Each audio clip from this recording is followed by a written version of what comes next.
बिस्मिल्लाहिर्रहमानिर्रहीम। अस्सलाम वालेकुम। कैसे हैं आप सब? अल्लाह ताला आप सबको अपनी हिफ्ज़-ओ-अमान में रखे। आज हम आपके लिए एक ऐसी ट्रिक लेकर आए हैं जिससे आपके सारे मसालों में इंशाल्लाह जान पड़ जाएगी, और मसालों में होगी जान तो खाने की बढ़ेगी शान। तो चलिए स्टार्ट करते हैं। ये ज़ीरा है जिसे हम आमतौर पर बाज़ार से लाते हैं और यूँ ही इसे यूज़ कर लेते हैं। इसमें मिट्टी, पत्थर, कंकर वगैरह होते हैं, वो भी हम साफ़ नहीं करते और वैसे ही हम इसको यूज़ कर लेते हैं। इसका खाने में हमारे में कोई टेस्ट नहीं आता। लेकिन इसी ज़ीरे को अगर हम इस ट्रिक के मुताबिक यूज़ करेंगे तो इसकी खुशबू आपके किचन ही नहीं बल्कि पूरे घर में फैल जाएगी और आपके खानों का टेस्ट जो है इंशाल्लाह मज़ीद बढ़ जाएगा। सबसे पहले हमने ज़ीरे को जो है एक छलनी में ऐड कर लिया है। अब इसको अच्छे से हम धो लेंगे ताकि इसकी मिट्टी जो है वो धुलने से साफ़ हो जाए, और कंकर और पत्थर वगैरह जो हैं इनको अच्छे से मसल लेंगे। जिस तरह हम ज़ीरे को मसलेंगे तो पत्थर वगैरह अगर कोई होगा, मिट्टी वगैरह होगी तो वो भी सारा अच्छे से निकल जाएगा। धोने के बाद देखें इसका कलर भी माशाल्लाह बहुत अच्छा निकल आता है। अच्छे तरीके से हाथों से मसल कर इसको अच्छे तरीके से धोएं। देखिए इसमें से कितनी मिट्टी और कचरा वगैरह जो है निकल चुका है। धोने के बाद इसका पानी अच्छे तरीके से निकलने दें। जैसे पानी बिल्कुल खुश्क हो जाएगा इसका, हम इसे छलने में या किसी कपड़े पर फैलाकर धूप में रख देंगे 3 से 4 घंटे के लिए। 4 घंटे धूप में रखने के बाद देखें ज़ीरा जो है माशाल्लाह अच्छे से खुश्क हो चुका है। इसकी आवाज़ से अंदाज़ा हो रहा होगा आपको। अब हम इसे तवे पर डालकर हल्की आंच पर जो है तकरीबन 2 मिनट के लिए भून लेंगे। चम्मच चलाते हुए इसको भून लें ताकि ज़ीरा जो है एक जगह से जल ना जाए, और इसको बहुत ज़्यादा जलाना नहीं है, बस लाइट सा इसको भूनना है। और भूनते हुए आप खुद महसूस करेंगे किस तरह आपका किचन जो है खुशबू से महक उठेगा।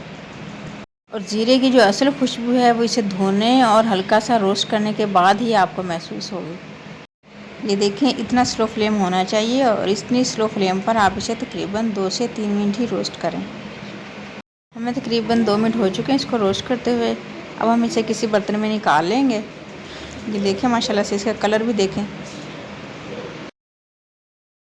और इसी तरीके से हमने धनिया को भी अच्छे से धो लिया था और इसको धूप में खुश्क कर लिया था। अब इसको भी हम हल्का सा जो है रोस्ट कर लेंगे। अभी अगर हम सालन में बगैर धोए और रोस्ट किए हुए ऐड करेंगे तो इसका कोई टेस्ट नहीं आएगा हमारे सालन में। लेकिन इसको धोकर और हल्का सा रोस्ट करके फिर अगर आप इसको ऐड करेंगे अपने सालन में, तो फिर अपने सालन में इसकी खुशबू जो है आपको दूर से ही महसूस होगी। हमने ज़ीरा और धनिया दोनों चीज़ों को हल्का सा रोस्ट भी कर लिया है और अच्छे से धो भी लिया है। अब हम इनको ग्राइंड कर लेंगे।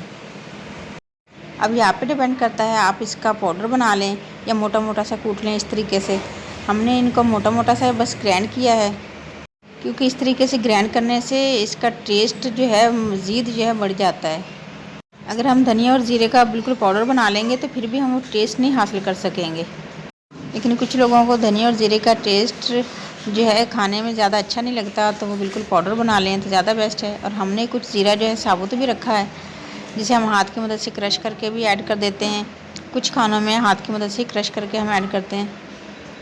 इस तरीके से खानों में बिल्कुल जो है ज़ीरे का फ्रेश टेस्ट आता है।